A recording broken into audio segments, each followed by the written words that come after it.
Buongiorno a tutti, benvenuti alla sesta diretta Facebook della ULSS 6 Eugania. Mi chiamo Giuseppe Mastrocinque, sono un urologo, lavoro presso l'ospedale Madre Teresa di Calcutta di Schiavonia Monselice e vi porgo i saluti da parte mia, di tutto lo staff urologico dove lavoro, del responsabile dell'unità, il dottor Calabrò, dove ci occupiamo di tutte le patologie urologiche e dalla calcolosi ai tumori dell'apparato urinario, ai tumori dell'apparato riproduttore e a tutto quello che è l'ambito dell'andrologia chirurgica di cui oggi parleremo insieme.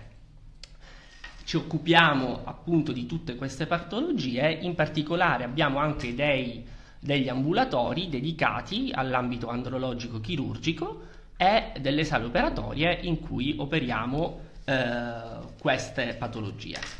Oggi parleremo insieme della salute al maschile. Salute al maschile, quindi della salute andrologica. Questa specialità medica, a volte poco conosciuta dai più, che si occupa di quale campo? Si occupa dell'apparato riproduttore maschile, che si computa con degli organi deputati appunto alla riproduzione, che sono i testicoli, le vie seminali, la prostata e l'organo sessuale che è il pene. Bene, per capire come fare prevenzione andrologica, quando farla e perché, a tutti è noto che una buona salute sia maschile che femminile porta a una buona intesa sessuale, a una migliore fertilità. Bisogna conoscere però questi organi, almeno in linea generale, per capire bene quando rivolgersi inizialmente al proprio medico e in seconda battuta allo specialista. Gli organi cardine e centro dell'apparato riproduttore sono sicuramente i testicoli, che sono all'interno del sacchetto scrotale, poi si continuano nelle vie seminali con l'epididimo, i deferenti e le vescicole seminali, e da lì la prostata e infine l'uretra, il glande e il pene. Quando noi dovremmo preoccuparci della nostra salute sessuale e quindi degli organi riproduttivi? Bene, in realtà da subito dopo l'adolescenza è necessario che i giovani adulti comincino a controllarsi, perché esistono delle patologie che colpiscono già quest'età, quali possono essere il varicocele o altre patologie che adesso vedremo, e che causano nel tempo o possono causare dei problemi di fertilità. A volte durante gli ambulatori vediamo dei pazienti anche giovani che per pudicizia non si rivolgono al medico proprio perché siamo tutti un po' legati alla situazione che gli organi sessuali richiedono un momento più di tranquillità e di delicatezza per essere visitati. In realtà però dobbiamo renderci conto che, come in tutte le altre patologie del nostro corpo, più presto si interviene, più presto potremo avere dei risultati e migliorare la nostra situazione.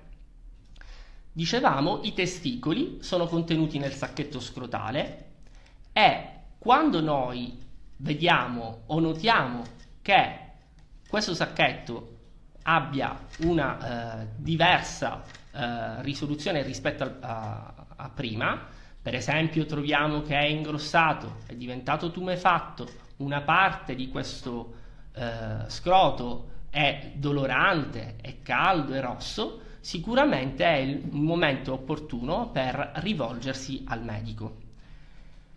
Cosa può nascondere infatti una situazione del genere? Può nascondere delle patologie che a volte sono misconosciute dai più e che se non curate possono dare dei problemi anche in avanti. Una delle più sicuramente note è il varicocele, Cos'è questo varicocele? È una dilatazione delle vene deputate a drenare il sangue dal nostro testicolo e che, un po' come nelle varici, si dilatano troppo e non permettono al sangue di refluire bene. Questo causa un ritorno venoso sopra il testicolo, solitamente il sinistro per una questione anatomica, e a lungo andare questa situazione può portare a un problema di fertilità. Arriva, ecco, una domanda dal nostro pubblico: cosa devo fare in caso di varicocele?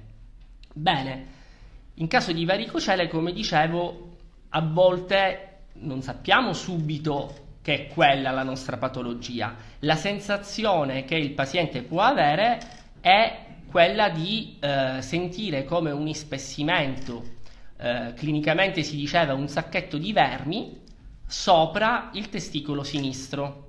Quando si sente questo ispessimento, spesso non doloroso ma fastidioso, con senso di peso, è chiaro che sarebbe giusto rivolgersi allo specialista urologo o andrologo, perché dopo la visita si può confermare la presenza di questa dilatazione abnorme delle vene sovratesticolari e da lì bisogna affrontare un percorso diagnostico semplice che ci permetterà di correggerlo. In particolare, cosa si fa in caso di varicocele? Sicuramente, dopo la visita che obiettiva il problema, si farà un'ecografia, che è un'ecografia particolare, un ecocolor Doppler testicolare, che ci fa vedere quanto questo varicocele è refluente a livello locale e quindi ci dà un grado della malattia, e andremo a vedere con un altro esame abbastanza semplice, che è lo spermiogramma, quanto questa patologia in quel momento sta inficiando la fertilità di quella persona. Cosa succede? Che una volta introdotto al problema e fatti questi esami, chiaramente bisognerà tornare dallo specialista, che metterà insieme questi due esami insieme alla visita e deciderà insieme al paziente come è meglio affrontare questa patologia. Perché? Perché il varicocele è una patologia che va affrontata solo se dà dei problemi a livello di fertilità, e quindi troveremo un liquido seminale, non dico infertile, ma ipofertile rispetto al normale, poi magari vediamo bene come, e troviamo un ecocolor Doppler che ci conferma che c'è un quadro di refluenza.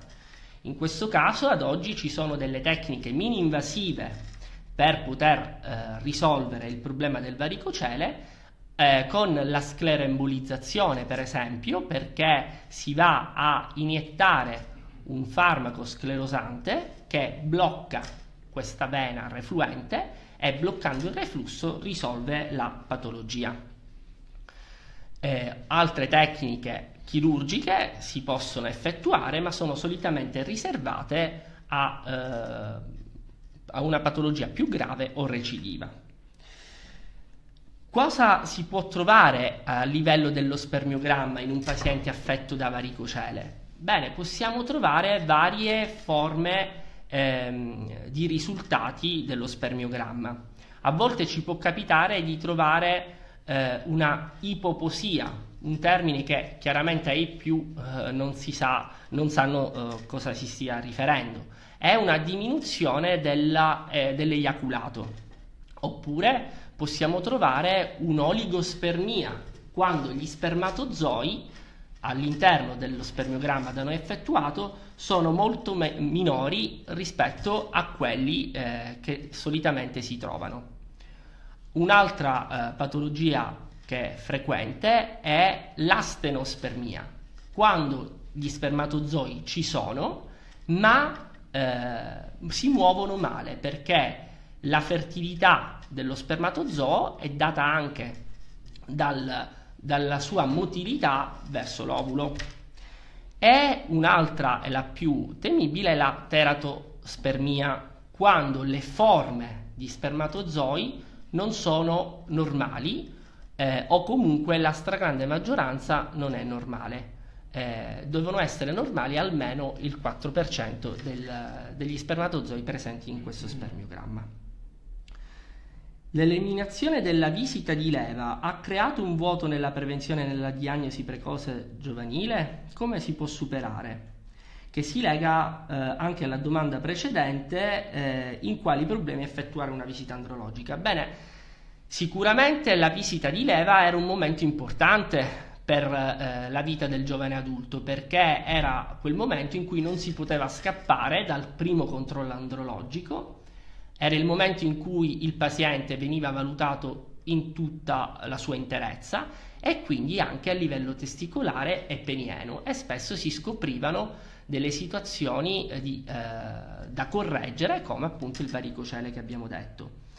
Ad oggi che è stata eliminata la visita di leva, è chiaro, come ho detto precedentemente, che sarebbe giusto attuare una prevenzione andrologica già in età giovanile, 14, 16, 18 anni, per capire qual è la propria normalità.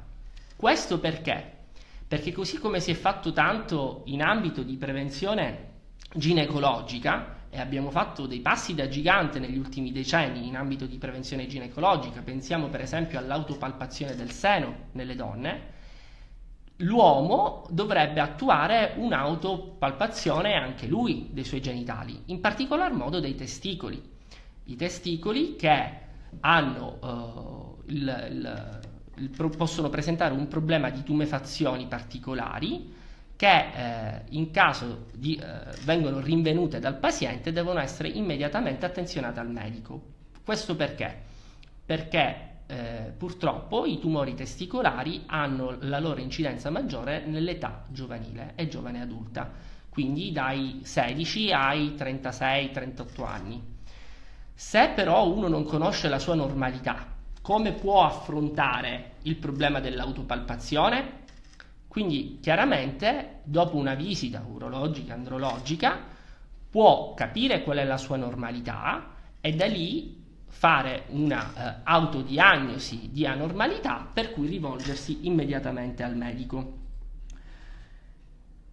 Nell'ultimo periodo si parla molto di infertilità. Quali sono le maggiori cause e le cure? Bene, come stavamo dicendo, proprio la fertilità dipende dalla sicurezza, dalla tenuta del nostro apparato riproduttore. Se intervengono delle patologie, quali possono essere il varicocele di cui abbiamo parlato, delle malattie sessualmente trasmesse che possono inficiare la qualità del seme, o esistono delle patologie pregresse che magari sono state affrontate in età giovanile, che hanno dato un problema nella spermatogenesi, questo può causare nel tempo una diminuzione della fertilità del paziente. Ad oggi si è visto a livello mondiale che rispetto a decenni or sono la fertilità è molto diminuita.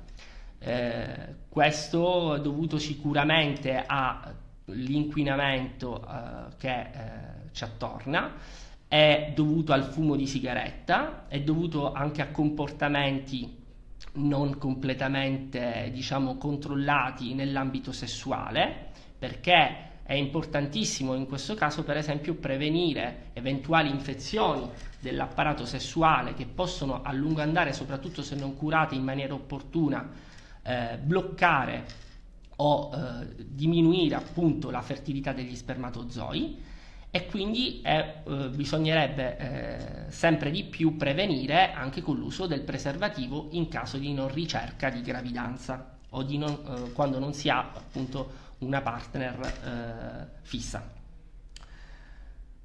Arriva un'altra domanda. Mio nipote di 40 anni, in precedenza calcolosi renale, da circa un mese ematuria, TAC con mezzo di contrasto negativa, citologia urinaria negativa.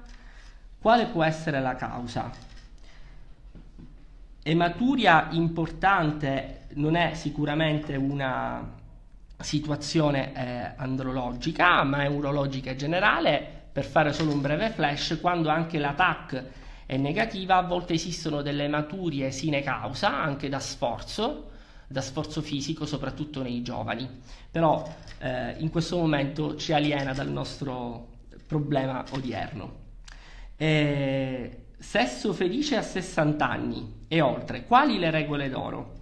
Bene, sicuramente l'uomo moderno va verso un allungamento della vita e si cerca sempre di più di avere un miglioramento della qualità di vita, perché si punta sempre di più che la quantità degli anni non sia solo la cosa importante da fare.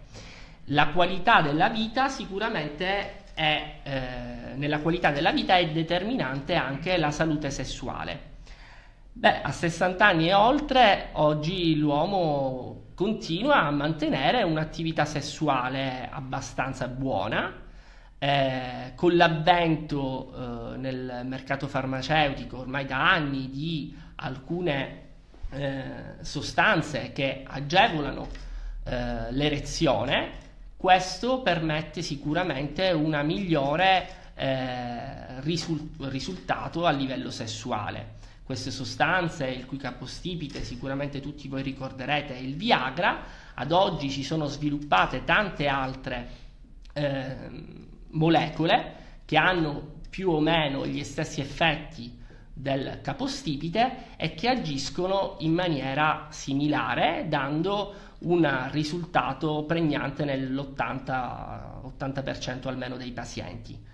Quando per esempio ci dovessero essere dei problemi di non risposta a questi farmaci, che a volte vengono prescritti non dallo specialista urologo-andrologo ma direttamente dal medico di medicina generale, è giusto andare ad indagare, perché ci potrebbero essere dei problemi vascolari o dei problemi ormonali che sottendono il problema del deficit erettile.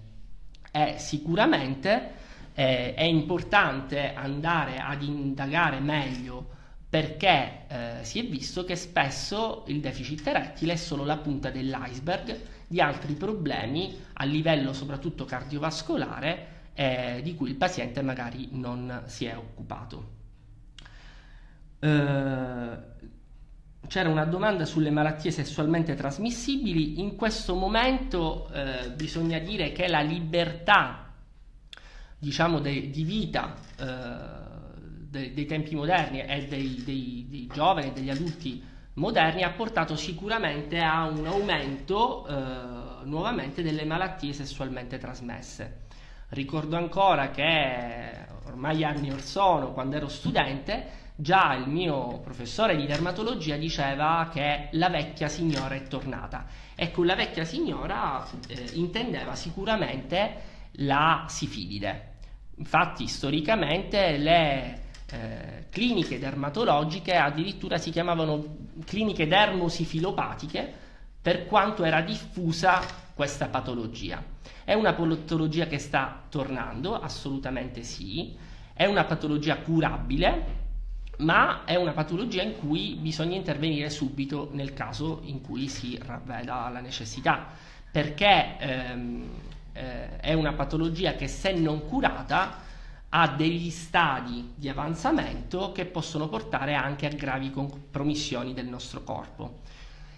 Nell'uomo fortunatamente è solitamente più facile da diagnosticare, perché si forma quello che si chiama sifiloma primario, che è una eruzione, possiamo capire così, o ulcerativa spesso, o a volte anche una sola ulcerazione o una situazione eruttiva rossastra a livello del pene, che deve portare il paziente sicuramente a visita specialistica. Questo perché, non chiaramente in tutti i pazienti, ma se un paziente ha avuto dei contatti sessuali non protetti, sicuramente deve pensare che è possibile aver contratto una malattia sessualmente trasmessa. Il problema di queste patologie è che spesso non camminano da sole, ma camminano insieme ad altre patologie sessualmente trasmissibili, quali possono essere la clamidia con problemi di uretriti, quali possono essere ancor peggio l'HCV, l'HPV ancora meno raramente, fino al caso più pesante, insomma, dell'HIV. Quindi sicuramente anche in questo caso la prevenzione è importante, ricordare che il preservativo è la prima arma a nostra disposizione, sia nell'uomo che nella donna, perché comunque anche la donna può ricevere questi germi dall'uomo infetto, quindi è un problema dall'una e dall'altra parte.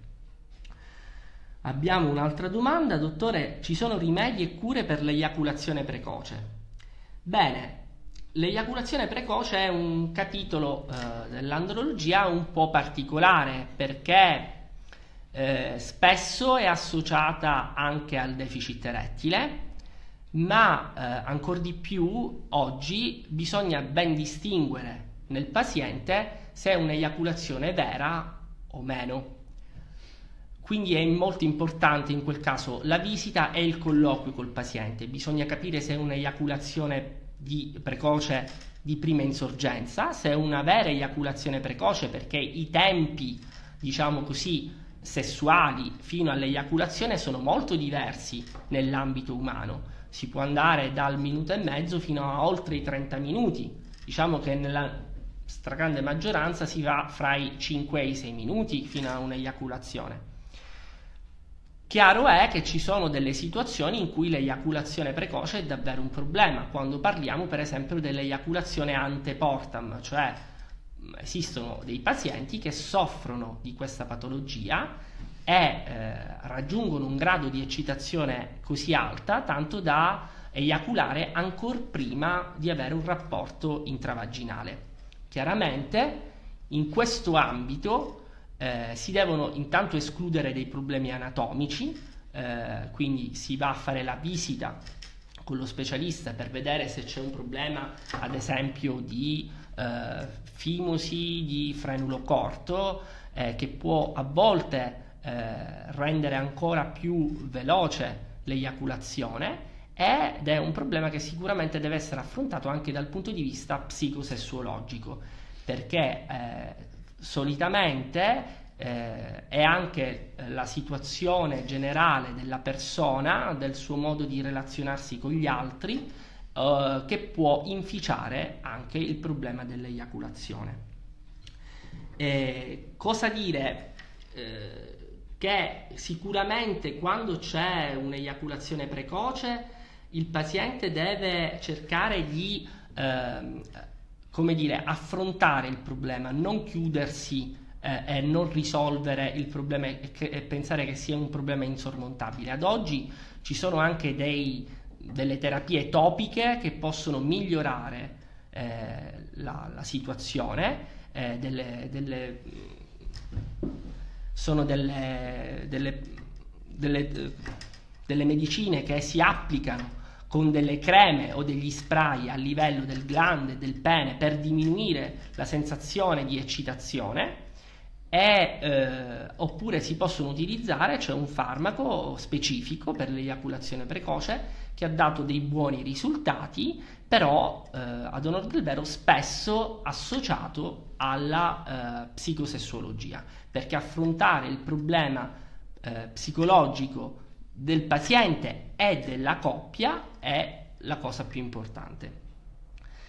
Per rilegarmi un attimo al problema della fertilità di cui stavamo parlando prima, bisogna sottolineare che così come in quasi tutto l'ambito andrologico e sessuologico, il problema soprattutto della fertilità è un problema di coppia, non è mai un problema dell'uomo o della donna. È un problema che investe la coppia nel suo intero. Infatti da una statistica recente si vede sempre che il problema è legato al 40% all'uomo, al 40% alla donna, al 20% a problemi di entrambi. Quindi, come vedete, è una situazione che colpisce l'uno e l'altro sesso in maniera unanime. In una situazione di problemi di fertilità è chiaro che se c'è una ricerca di una gravidanza bisogna affrontare insieme il problema e rivolgersi sicuramente allo specialista andrologo e allo specialista ginecologo per cercare nel migliore dei modi e a seconda della varianza del problema clinico per la migliore soluzione del problema. Ad oggi, quando ci sono cause gravi anche di fertilità dell'uomo, per esempio una che non vi ho detto precedentemente, una situazione che si può trovare nello spermiogramma è l'azospermia. Nell'azospermia non si ritrova nell'eiaculato assolutamente nessuno spermatozoo. A volte arrivano dei pazienti che chiaramente sono molto preoccupati di questa situazione e sono alla ricerca magari di una gravidanza da un anno e mezzo e non avevano mai affrontato però il problema in maniera, diciamo così, medico e scientifica, e quando fanno questo spermiogramma si ritrova un eiaculato con assenza totale di spermatozoi. Bene, in questo caso la prima cosa da fare, soprattutto da parte dello specialista, è andare a vedere bene questo spermiogramma, che sia stato fatto secondo tecniche corrette e in maniera ineccepibile, e che sia stato fatto anche dopo centrifugazione, che è una cosa importante per vedere bene se ci sono o meno spermatozoi.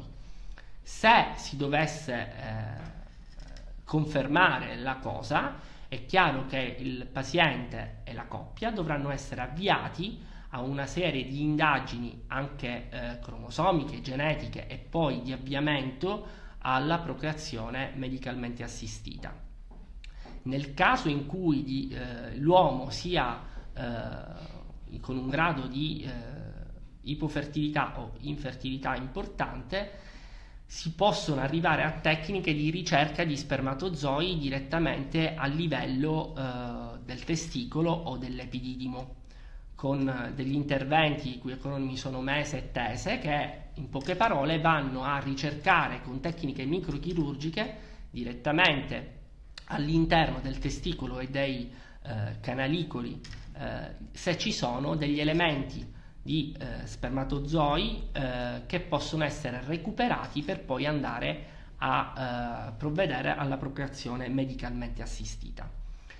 Questo lo diciamo perché quando si creano questi problemi sicuramente nella coppia si attiva tutto un sistema di problematiche che creano anche disagio psicologico e che magari si pensa che non ci sia più nulla da fare. Ad oggi ci sono fortunatamente delle possibilità per affrontare il problema, però bisogna rivolgersi a dei centri che se ne occupano in maniera precipua.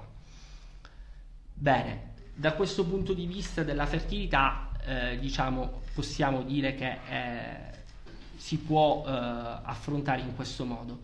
L'altro problema che dobbiamo affrontare è sicuramente il controllo dell'organo genitale maschile, non solo quando possiamo pensare che ci sia una malattia sessualmente trasmessa o abbiamo avuto dei rapporti non protetti, ma anche quando abbiamo per esempio delle deviazioni dell'organo sessuale, deviazioni nel senso di deviazioni sul piano assiale dell'asta, che possono essere verso l'alto, verso i laterali o verso il basso.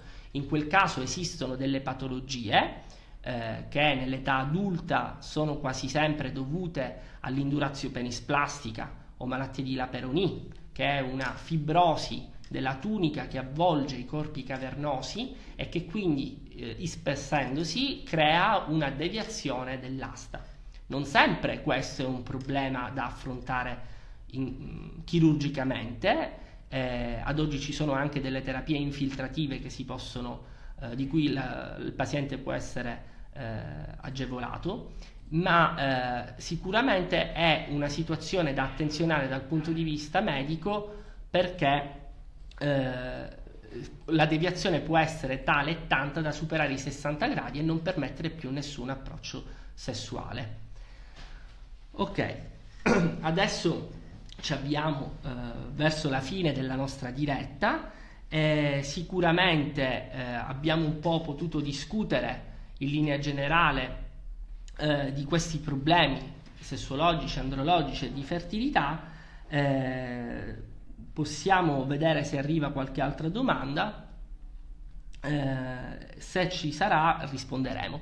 Dal punto di vista che voglio stressare è che l'importanza ad oggi della prevenzione andrologica è quella di affacciarsi a questa possibilità e di pensare che anche l'uomo e il giovane adulto deve assolutamente farlo. Va bene, mi dicono che il nostro tempo a disposizione è finito. Grazie dell'attenzione e buongiorno a tutti.